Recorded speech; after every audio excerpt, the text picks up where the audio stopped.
Dan harta benda jika tidak mampu dikelola dengan baik, maka akan menjadi senjata utama bagi setan untuk memperdaya manusia. Sehingga dengan itu seringkali saya ingatkan dalam setiap episode perihal harta ini, bahkan belum sempat ia dapatkan cara mencarinya, ada yang menjadikan seseorang bisa menjauh dari Allah. Seperti pernah saya sampaikan, ada orang mendapati proyek yang harus misal ditandatangan bersamaan dengan waktu sholat, dan ibadah sholat ini begitu spesifik dan sangat penting ya. Saya ambil contoh ya, misalnya besok sholat Jumat kan, sering saya utarakan ada proyek nilainya besar bersamaan dengan sholat Jumat. Proyeknya saja belum didapatkan, hasilnya saja belum diraih, bahkan dalam prosesnya sudah menjauhkan seseorang dari konektivitasnya dengan Allah. Online-nya terputus, sholatnya bisa ditinggalkan, sehingga nanti turun penegasan langsung dari Allah dengan turunnya surah Al-Jumu'ah, surah ke-62 itu, khususnya di ayat yang ke-11 seperti pernah saya uraikan. Pun demikian sholat-sholat harian yang kita tunaikan 5 waktu itu, dari subuh, zuhur, asar, maghrib, isya, bahkan bisa terganggu dengan aktivitas pencarian harta. Belum sempat harta didapat, bahkan seseorang bisa menjauh dari Allah.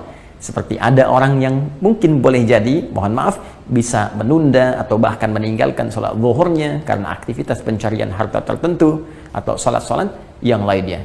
Karena itulah teman-teman sekalian, penting bagi kita untuk mengetahui jalan-jalan setan yang memanfaatkan harta untuk menggoda kita, bukan sekedar untuk menjauh, tapi menutup diri dari hubungan kita dengan Allah Subhanahu wa Ta'ala.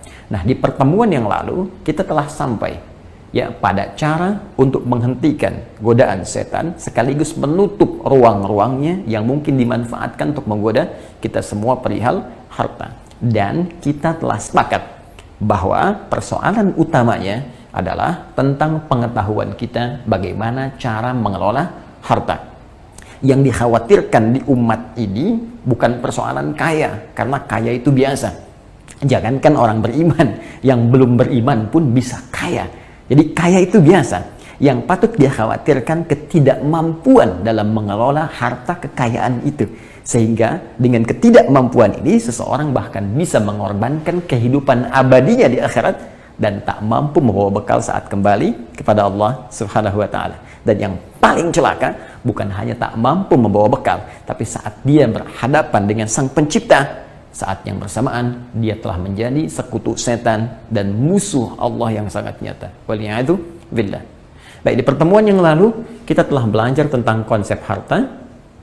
Teman-teman sekalian, ini mohon sekali kita bersama-sama, saya mengajak pada diri pribadi saya dan kita semua untuk menguatkan kembali ya pemahaman kita akan konsep ini, bahwa satu ya, seluruh manusia hamba-hamba Allah yang hidup di muka bumi itu sudah mendapatkan jaminan, dijamin oleh Allah Subhanahu wa Ta'ala ya sepanjang hidupnya ya, dijamin sepanjang hidupnya untuk mendapati rizkinya ya, harta yang sesuai dengan kebutuhan hidupnya, dalam pengertian cukup ya. Ini sudah saya turunkan, silahkan teman-teman review kajian-kajian kita yang lalu, dari sejak pernyataan Allah di Quran surah ke-51 Adz-Dzariyat, itu masih ingat ayat ke-22 ya, wa fis samai rizqukum wa ma tu'adun, dan di langit telah ditetapkan rizkimu ya, dan dijanjikan segalanya akan diberikan ya, dan segala hal yang dijanjikan akan diturunkan, diberikan, dicukupkan, bahkan dibimbing bagaimana cara mendapati dan mengeluarkan sesuai dengan petunjuk Allah. Sehingga di Quran surah ke-87 masih ingat Al-A'la itu di ayat yang ketiga, walladzi qaddara fahada, dan dialah Allah yang telah menetapkan ya segala hal yang diperlukan oleh manusia dalam kehidupan, kemudian memberi petunjuk bagaimana menggunakan hal yang ditetapkan itu sehingga mengandung maslahat dalam hidupnya. Di antara makna qaddara di sini, segala ketetapan itu diantaranya rizki. Ya, dapat dari mana keterangan ini? Seperti pernah kita bahas di Quran surah ke-89, di surah Al-Fajr itu, ketika Allah mengatakan wa amma idza mabtalahu faqadara alaihi rizqahu ya fayaqulu rabbi ahanan. Dan pun demikian ketika manusia diuji dengan dicukupkan rizki ya. Saya selalu mengatakan bahwa Allah menjamin setiap manusia yang hidup akan cukup rizkinya.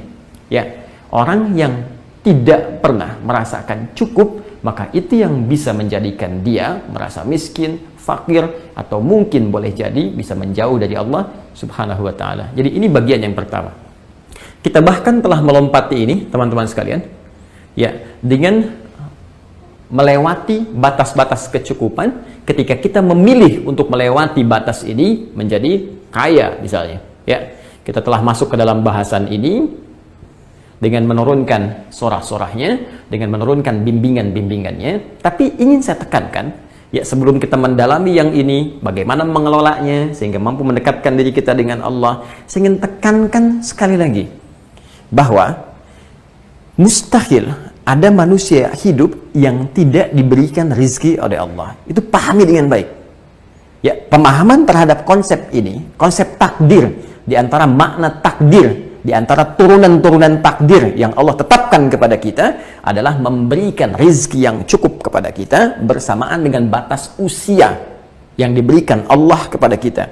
Batas usia kita disebut ajal, ya, cara menjalaninya disebut umur.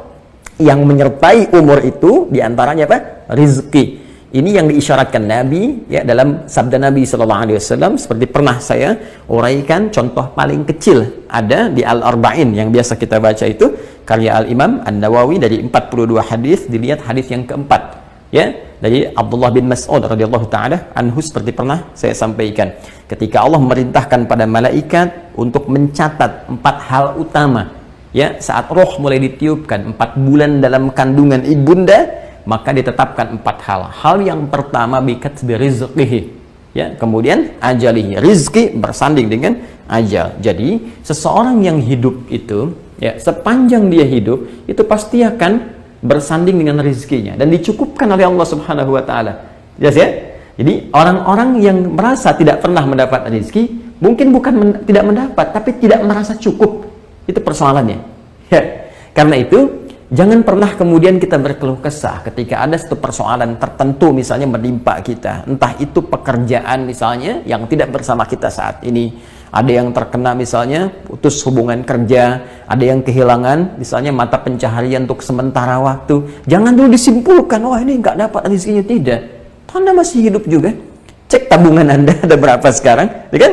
Cek persediaan makanan kita, cek ketersediaan kebutuhan pangan kita di rumah, cek aset kita. Jangan-jangan selama ini yang diinginkan oleh Allah untuk mengevaluasi hidup kita. Jangan-jangan banyak aset dikumpulkan, tabungan itu masih banyak dan belum digunakan untuk ibadah kita. Alih-alih Anda menambah beban dengan memperbanyak harta benda yang belum tentu digunakan dengan baik, bukankah kita mengevaluasi itu lebih baik harta yang Allah titipkan pada kita supaya ringan di bawah hisab saat kiamat? Ya, kadang-kadang cara berpikir kita mesti diperbaiki. Ya, ini bukan Allah menghentikan pekerjaan kita. Ini bukan Allah ingin memutus pekerjaan kita, ingin menghentikan rezeki kita, bukan. Barangkali Allah lebih ingin memberikan petunjuk kepada kita. Hei, ajalmu sudah semakin dekat. Nih. Hei, usiamu sudah berapa sekarang? Masa mau nambah harta juga? Masa mau kumpul-kumpul juga? Mau sebanyak apa? Toh yang kamu kumpulkan pun sekarang sudah ada. Tabungan kamu, aset kamu itu pun saat di bawah hisab, itu masih berat.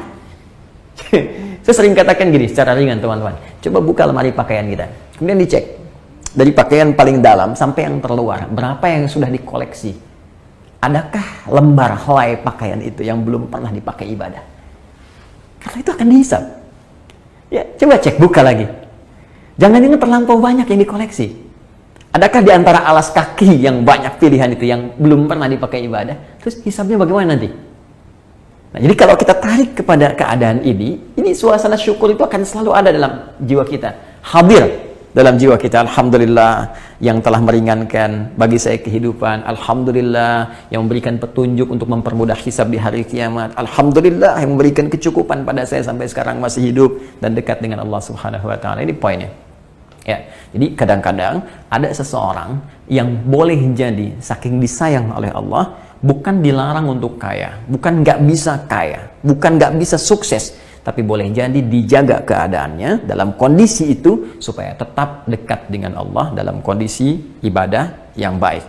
Yang bila melampaui batas-batas itu, boleh jadi ada kondisi-kondisi tertentu yang akan memalingkan kedekatan dia dengan Allah Subhanahu wa Ta'ala.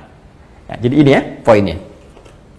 Nah, setelah itu, baik cukup ataupun kita akan naik level ke sini, itu diikat dengan ayat-ayat yang telah kita kaji di pertemuan lalu. Masih ingat teman-teman? Quran surah kedua Al-Baqarah ayat 168 ya. Walaupun dijamin hartanya cukup diberikan oleh Allah rizkinya, tetap mesti diikhtiarkan dengan aktivitas usaha, pekerjaan. Ini sudah saya terangkan, jadi tidak perlu saya dalami lagi supaya tidak mengambil waktu kita yang lebih banyak. Ya, jadi walaupun ya Allah jamin cukup, ada, hidup, ya jangan sampai tunggu anak ke rumah sakit baru rezekinya datang. Gitu. Udah kelasnya kelas yang rendah misalnya, sulit dan sebagainya, tunggu kemudian gratis, tunggu datang orang nengok, tunggu segala. Jangan menunggu seperti itu. Tetap kita harus ikhtiar. Ya, seperti pernah diuraikan pertemuan sebelumnya. Silahkan cari kerja, dalami dengan baik, sesuai dengan kemampuan kita, sampai kita mendapatkan janji Allah seperti yang telah difirmankan.